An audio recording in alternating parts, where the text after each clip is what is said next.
21 August grenade হামলা মামলার appeal ও death রেফারেন্সের রায়কাল দণ্ডবহাল থাকবে কিনা সিদ্ধান্ত জানাবেন হাইকোর্ট।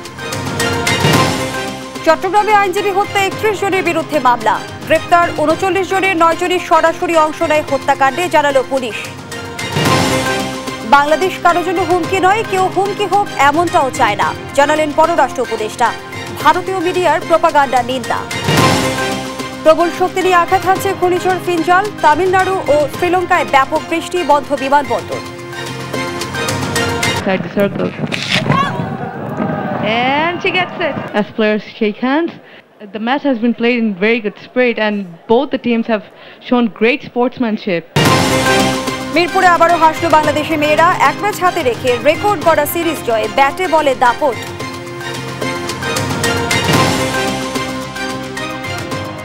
সংবাদপ্রতি দেখছিলেন একেএস টিএমটিবার সংবাদ শিরোনাম, সাথে আছি আমি ফারনাজ জুই।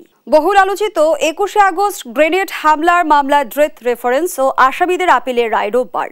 বিচারপতি একে মাসুদুজ্জামান ও বিচারপতি সৈয়দ এনায়েত হোসেনের হাইকোর্ট বেঞ্চ এ রায় ঘোষণা করবেন। সাবরিনা মজুমদারের রিপোর্ট। 2004 সালের 21 আগস্ট বঙ্গবন্ধু এভিনিউয়ে তৎকালীন বিরোধী দলীয় নেত্রী শেখ হাসিনাকে হত্যা চেষ্টার জন্য নৃশংস গ্রেনেড হামলা করা হয়। সেখানে শেখ হাসিনা প্রাণে বেঁচে গেলেও সাবেক রাষ্ট্রপতি জিল্লুর রহমানের স্ত্রী আইভি রহমান সহ 24 জন নিহত হন। আহত হন দলের 3 শতাধিক নেতাকর্মী। 2018 সালের 10 অক্টোবর বিচারিক আদালত সাবেক স্বরাষ্ট্র প্রতিমন্ত্রী লুৎফুজ্জামান বাবর ও বিএনপি নেতা আব্দুস সালাম পিন্টু সহ 19 জনের মৃত্যুদণ্ড দেন। একই সঙ্গে বিএনপি ভারপ্রাপ্ত চেয়ারম্যান তারেক রহমান সহ 19 জনের যাবজ্জীবন কারাদণ্ড এবং 11 জনকে বিভিন্ন মামলায় অর্থদণ্ড ও কারাদণ্ডের আদেশ দেন আদালত।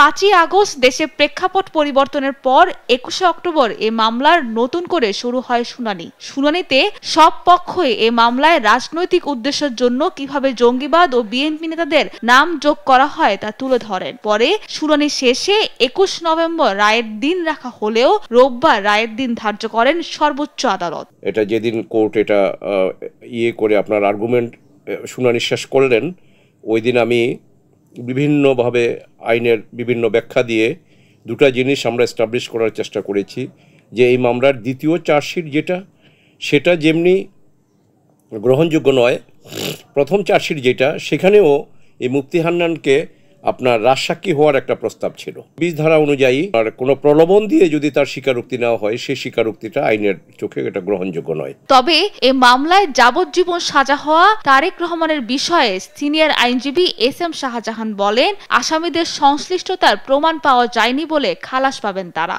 কোনো আসামির বিরুদ্ধেই এই মামলা প্রমাণিত হয়নি। তারেক জিয়া সাহেব এবং আপনার কাজী কায়কোবাদ অন্যান্য যারা এই মামলায় আপিল করেননি, এই আপনার নন অ্যাপিলিং অ্যাকিউজড যারা আছেন, যাদের আপিল নাই বা কোনো 561A মতে কোনো প্রেয়ার কোর্টের সামনে নাই, সেক্ষেত্রে ওই যদি সমস্ত আসামিরা খালাস কোর্ট মনে করেন যে না মামলা কারো বিরুদ্ধে প্রমাণিত হয় নাই, সেক্ষেত্রে এই নন অ্যাপিলিং অ্যাকিউজড হিসাবে ওনারাও সেই বেনিফিটটা পেতে পারেন।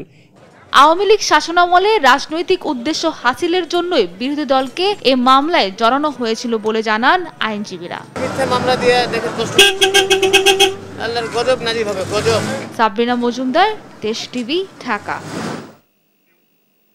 চট্টগ্রামে আইনজীবী সাইফুল ইসলাম আলিফ হত্যার 4 দিন পর 31 জনের বিরুদ্ধে মামলা করেছেন নিহতের বাবা। সেই সঙ্গে আদালত এলাকায় হামলা ভাঙচুরের ঘটনায় 116 জনকে আসামি করে আরেকটি মামলা করেছেন আলিফের ভাই। শুক্রবার রাতে নগরীর কোতোয়ালি থানায় মামলা দুটি হয়। এ ঘটনায় এখন পর্যন্ত 39 জনকে গ্রেপ্তার করা হয়েছে। এদের মধ্যে 9 জন হত্যায় সরাসরি জড়িত বলে জানিয়েছে পুলিশ। সহকর্মী একেএম নাসিমের প্রতিবেদন, জানাচ্ছেন সালমা জাহান। রাষ্ট্রদ্রোহের মামলায় গ্রেপ্তারের পর মঙ্গলবার ইসকন নেতা চিন্ময়কে জামিন না দেয়ায় চট্টগ্রামের আদালতে আইন শৃঙ্খলা বাহিনীর উপর হামলা চালায় তার সমর্থকরা। এ সময় রাষ্ট্রপক্ষের আইনজীবী সাইফুল ইসলাম আলিফকে কুপিয়ে হত্যা করে তারা। এরই প্রতিবাদে বুধবার সারা দেশে বিক্ষোভ সমাবেশ হয়, মানববন্ধন করে আইনজীবী সমিতি। এ সময় সাইফুল হত্যার সাথে জড়িতদের বিচারের দাবি জানানো হয়। সেদিন সন্ধ্যায় নগরীর কোতোয়ালি থানায় সংঘর্ষের ঘটনায় ৩ মামলায় ১,৪৭৬ জনকে আসামি করে মামলা করে পুলিশ। এদিকে শুক্রবার রাতে আইনজীবী সাইফুল হত্যার ঘটনায় ৩১ জনের বিরুদ্ধে কোতোয়ালি থানায় হত্যা মামলা দায়ের করেন নিহতের বাবা। এছাড়া দণ্ডবিধি এবং বিস্ফোরক আইনের সংশ্লিষ্ট ধারায় আদালত এলাকায় আইন শৃঙ্খলা বাহিনীর ওপর হামলার ঘটনায় আইনজীবী আলিফের বড় ভাই খানে আলম বাদী হয়ে ১১৫ জনকে আসামি করে আরেকটি মামলা করেন। ছেলে হত্যাকারীদের কঠোর শাস্তি চান নিহতের বাবা জামাল উদ্দিন। সরকারের কাছে আমার একান্ত অনুরোধ, সর্বোচ্চ যারা যেভাবে দোষী ভাবে যেন তাদের বিচারটা হয়, সেটা আমার কাম্য। আর ইসকন নামে যে একটা সংগঠন আছে শুনতেছি, এটাকে সরকার নিষিদ্ধ করে, সেটার জন্য আবেদন করতেছি। সাইফুল হত্যার ঘটনায় এ পর্যন্ত ৩৯ জনকে গ্রেপ্তার করে পুলিশ। এদের মধ্যে হত্যাকাণ্ডে ৯ জনের সরাসরি জড়িত থাকার প্রমাণ পেয়েছে আইন শৃঙ্খলা বাহিনী। এখন পর্যন্ত পুলিশের পক্ষ থেকে ৩টি মামলা রুজু হয়েছে এবং নিহত অ্যাডভোকেট সাইফুল ইসলাম আলী এর পরিবারের পক্ষ থেকে এখন 2টি মামলা রুজু হয়েছে। একটি হত্যা মামলা এবং অন্যটি এখানে আদালতে বিচারকদের গাড়ি ভাঙচুর, অ্যাডভোকেটদের উপর মারধর সহ বিভিন্ন ইস্যুতে এখানে আরেকটি মামলা রুজু হয়েছে। চট্টগ্রামে এখনো থমথমে পরিস্থিতি বিরাজ করছে। হত্যার প্রতিবাদে আজও আদালত বর্জন করেছেন আইনজীবীরা। নিউজ ডেস্ক, দেশ টিভি।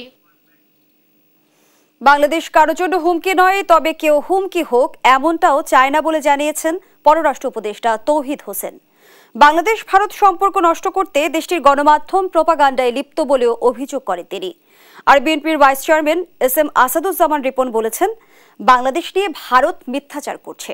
জাতীয় ঐক্য ধরে রেখে নিজেদের শক্তি বাড়ানোর পরামর্শ দেন তিনি। বিস্তারিত প্রতিবেদনে। বাংলাদেশ মোহাম্মদ ইউনূস চালাতে পারছেন না, বাংলাদেশকে পুরো বেচে দেবে আমেরিকার হাতে। প্রতিনিয়ত ভারতীয় মিডিয়ার প্রোপাগান্ডার শিকার হচ্ছে বাংলাদেশ। এই অপপ্রচারে সোনায় সোহাগা হয়েছে রাষ্ট্রদ্রোহের অভিযোগে ইসকনের চিন্ময় কৃষ্ণ দাসের গ্রেপ্তার। উদ্দেশ্য প্রণোদিতভাবে সাম্প্রদায়িক দাঙ্গা উস্কে দিয়ে ভারত বাংলাদেশ সম্পর্ক নষ্টের চেষ্টা চালাচ্ছে দেশটির কয়েকটি গণমাধ্যম। সম্মিলিত সনাতন জাগরণ মঞ্চের মুখপাত্র প্রধান শনিবার দুপুরে নর্থ সাউথ বিশ্ববিদ্যালয়ে বাংলাদেশ ভারত সম্পর্ক প্রত্যাশা, প্রতিবন্ধকতা এবং ভবিষ্যৎ শীর্ষক সেমিনারে ভারতীয় গণমাধ্যমের ভূমিকার নিন্দা জানান পররাষ্ট্র উপদেষ্টা তৌহিদ হোসেন। বলেন, দুদেশের স্বাভাবিক সম্পর্কে প্রতিবন্ধকতা সৃষ্টি করছে তারা। ভারতীয় মিডিয়া যে ভূমিকা নিয়েছে, এটা কোনো অবস্থাতেই দুটো দেশের মধ্যে স্বাভাবিক সম্পর্ক প্রতিষ্ঠার জন্য সহায়ক না, প্রতিবন্ধক। এটা একটা তারা কেন করছে তারা ভালো বলতে পারবেন। এখানে আমার মনে হয় আমাদের মিডিয়ার একটা ভূমিকা নেওয়া প্রয়োজন আছে। জাতীয় ঐক্যের গুরুত্ব তুলে ধরে তিনি জানান, বাংলাদেশ কারোর জন্য হুমকি নয়, কেউ হুমকি হোক তেমনটাও চায় না। জাতীয় স্বার্থ যেখানে আছে সেখানে জাতীয় ঐক্যমত থাকতে হবে, প্রভাব বিস্তারের চেষ্টা থাকবেই। এটা কিন্তু আন্তর্জাতিক সম্পর্কের ক্ষেত্রে অলমোস্ট নিয়ম। যারা শক্তিমান তারা প্রভাব বিস্তার করার চেষ্টা করবে। আপনার ঘর গোছাতে হবে যাতে আপনার উপর আনডিউ কোনো প্রভাব বিস্তার করতে না পারে। আমরা কারোর জন্য থ্রেট না, আমরা কাউকে আমাদের জন্য থ্রেট হতে দিতে পারি না। এখানেই আমাদের জাতীয় ঐক্যের প্রশ্ন। আরেক আলোচক বিএনপির vice chairman SM. Asaduzzaman Ripon বলেন, বিএনপি জাতীয় স্বার্থ রক্ষা করেই ভারত সহ অন্যান্য দেশের সঙ্গে সম্পর্ক রাখবে। দেশের স্বার্থ বিকিয়ে আমাদের দল ভবিষ্যতে কখনই কোন শক্তির সাথে আপোষ করবে না। দ্য সেম টাইম শুধু ভারত না, চায়না থেকে শুধু সকল রাষ্ট্রকে আমরা বলতে চাই, যে মেসেজটা আমরা দিতে চাই, তাদের কারোর জন্য আমরা সিকিউরিটি থ্রেট হব না, তাদের সিকিউরিটির জন্য আমরা আদৌ থ্রেট হব না। But at the same time যদি কেউ আমাদের জন্য সিকিউরিটি থ্রেটের চিন্তা ভাবনা করে, তাহলে আমরা তাদেরকে সেটা ডেটার করব, তাদেরকে আমরা মোকাবেলা করব, তাদেরকে আমরা বাধা দেব এবং সেই তার সক্ষমতা আমরা অর্জন করব ইনশাআল্লাহ। আর জাতীয় ঐক্য ধরে রেখে অভ্যন্তরীণ ও আন্তর্জাতিক পর্যায়ে সক্ষমতা বাড়ানোর পরামর্শ দেন বক্তারা, যাতে অযাচিতভাবে কেউ বাংলাদেশের উপর প্রভাব বিস্তার না করতে পারে। জান্নাতুল মোহনা, দেশ টিভি, ঢাকা। সংস্কার নিয়ে কাউকে ভাবতে হবে না, নির্বাচনের পর গঠিত জাতীয় সরকারই ব্যবস্থা নেবে, এমনটাই বললেন বিএনপির স্থায়ী কমিটির সদস্য আমির খসরু মাহমুদ চৌধুরী। আর সংখ্যালঘুদের প্রতি ভারতের দরদ রাজনৈতিক বলে জানান সিপিবির সাবেক সভাপতি মুজাহিদুল ইসলাম সেলিম। আর যে কোনো মূল্যে জাতীয় ঐক্য ধরে রাখার আহ্বান জানান গণফোরামের এমিরেটাস সভাপতি ডক্টর কামাল হোসেন। সাইফুল রিপনের প্রতিবেদন। শনিবার রাজধানীর ইঞ্জিনিয়ার্স ইনস্টিটিউশনে জাতীয় পতাকা উত্তোলন ও পায়রা ওড়ানোর মধ্য দিয়ে উদ্বোধন হয় গণফোরামের ৭ম জাতীয় সম্মেলন। সভাপতির বক্তব্যে জাতীয় ঐক্য অটুট রাখতে সবার প্রতি আহ্বান জানান গণফোরামের এমিরেটাস সভাপতি ডক্টর কামাল হোসেন।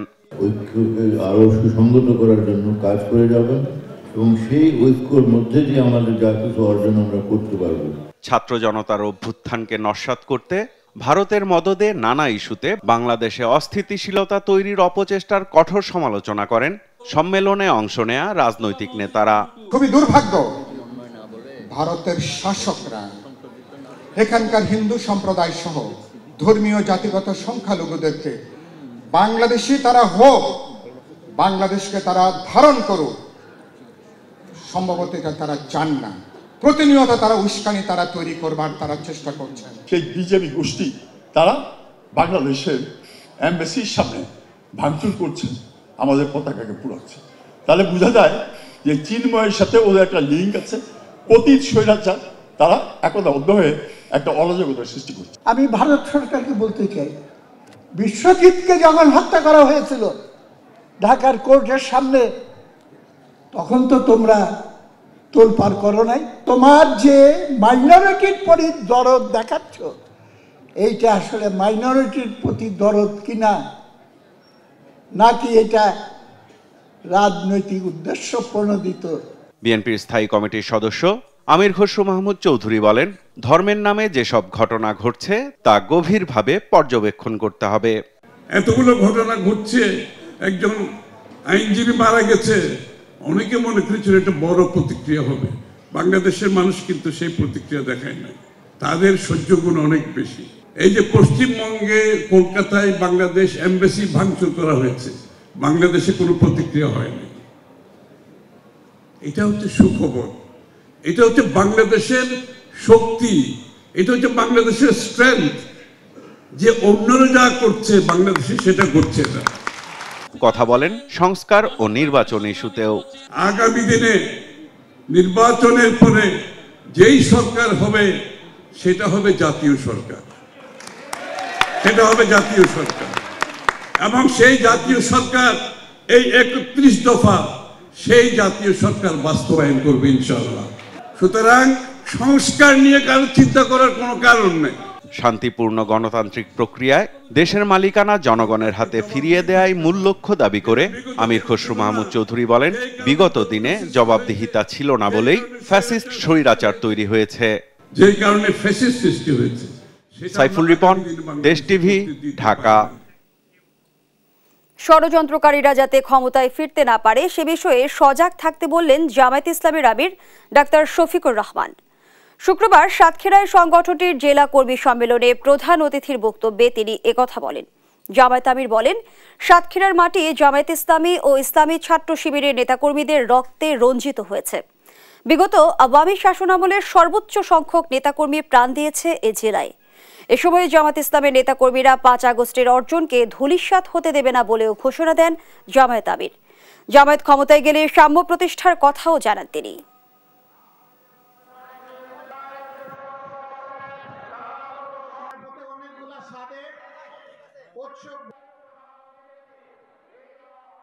ঘরে সুরক্ষিত থাকবেন, কর্মস্থলেও সুরক্ষা পাবেন, রাস্তাঘাটেও সুরক্ষা হবে।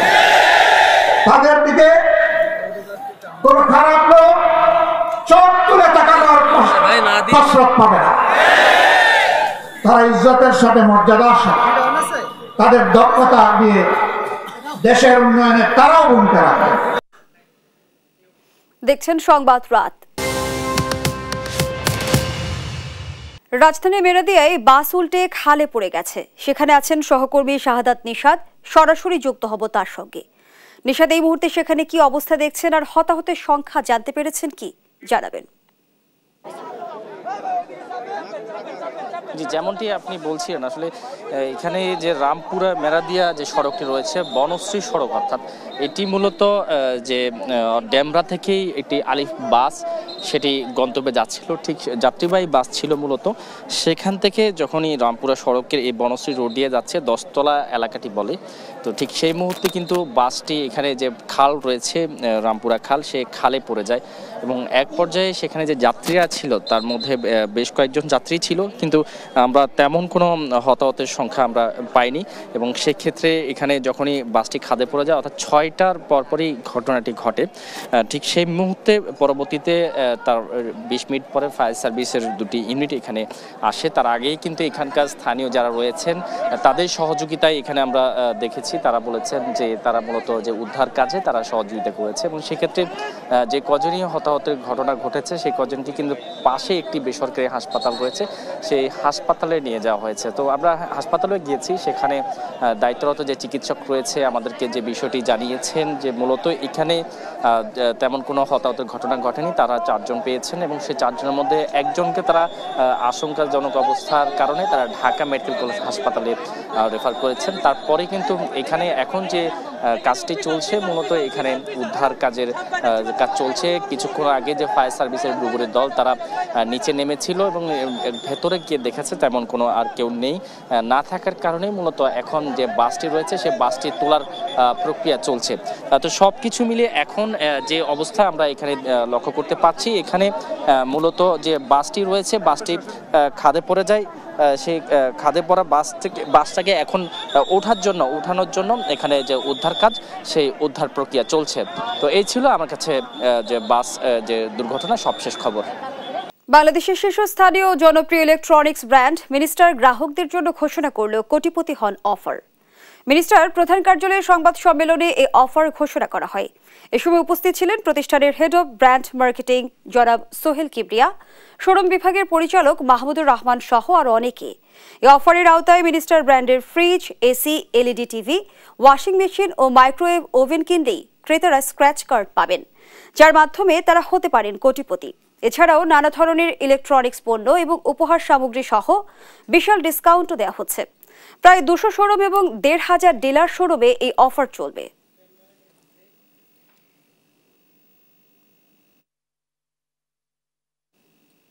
দেখছেন সংবাদ রাত। ভারত উপকূলে প্রবল গতিতে আঘাত হানছে ঘূর্ণিঝড় ফিনজাল। সন্ধ্যায় পুদুচেরি উপকূলে আঘাত হানে ঘূর্ণিঝড়টি।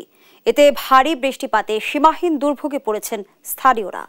বন্ধ করে দেওয়া হয়েছে শিক্ষা প্রতিষ্ঠান।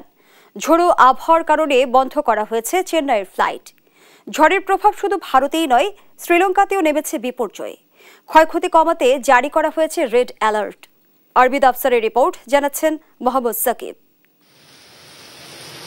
ভয়ঙ্কর গতিতে আঘাত হানছে ঘূর্ণিঝড় ফিনজাল। ভারতের আবহাওয়া অধিদপ্তর জানিয়েছে, ফিনজাল সন্ধ্যায় পুদুচেরি উপকূলে আঘাত হানে। ঘন্টায় 70 থেকে 80 কিলোমিটার বেগে ভারতের তামিলনাড়ু ও পুদুচেরি উপকূল অতিক্রম করছে।